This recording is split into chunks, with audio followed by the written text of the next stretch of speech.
At the Drone Responders National Public Safety UAS Conference, Jeffrey Vincent, the executive director of the FAA's UAS Integration Office, spoke to a packed house of public safety professionals about what is next for drone regulations, including a Notice of Proposed Rulemaking, NPRM, for BVLOS flight by the end of this year. An open conversation with the FAA, Commercial UAV Expo keynote, Jeffrey Vincent, FAA. The FAA's UAS Integration Office is the entity tasked with the complex task of integrating drones into the NAS, and collaborating with stakeholders across the industry and federal government to make that happen. Since taking the position of Executive Director in January of 2023, Vincent has been an accessible and visible representative of the FAA, providing frequent updates at industry events and committing to providing more definition around many complex agency procedures.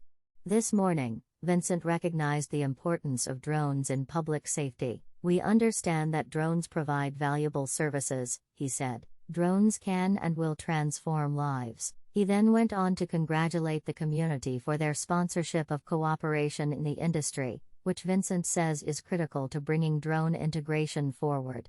"There is a tremendous opportunity for collaboration," said Vincent. He cited one such industry project is the development of the MITRE-sponsored experimental drone range in Orange County, Virginia, where stakeholders in defense and public safety can work with expanded operations.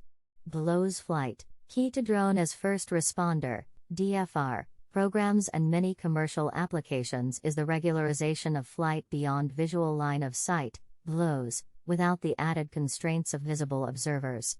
"Sustainable BVLOS operations are a top priority," said Vincent, commenting that the agency has now adopted an operations-first methodology. The agency has now issued 7 permissions for BVLOS operations, which Vincent said represent the FAA's forward-leaning approach. The hope is that these waivers can be replicated more easily by other companies, allowing more BVLOS operations to take place. Still, Vincent acknowledged that waivers are not the way forward. "We aim to create a regulatory environment where operators can scale operations," said Vincent, stating that the FAA expects to issue a Notice of Proposed Rulemaking, NPRM, on BVLOS flight this year. In order to enable BVLOS flight, the agency is also prioritizing the development of unmanned traffic management systems, UTM. UTM services will be separate from but complementary to air traffic control, and will help manage flights in ways that are not possible for individual operators. To that end, the FAA has designated an area in North Texas as a key site for UTM development, working with partners to explore and test technologies. Implementation of detect and avoid technologies and other ecosystem tools are also an agency priority. Vincent indicated that the agency is moving ahead rapidly on efforts to scale commercial operations and support the expansion of drone industry. "This is just the beginning," said Vincent.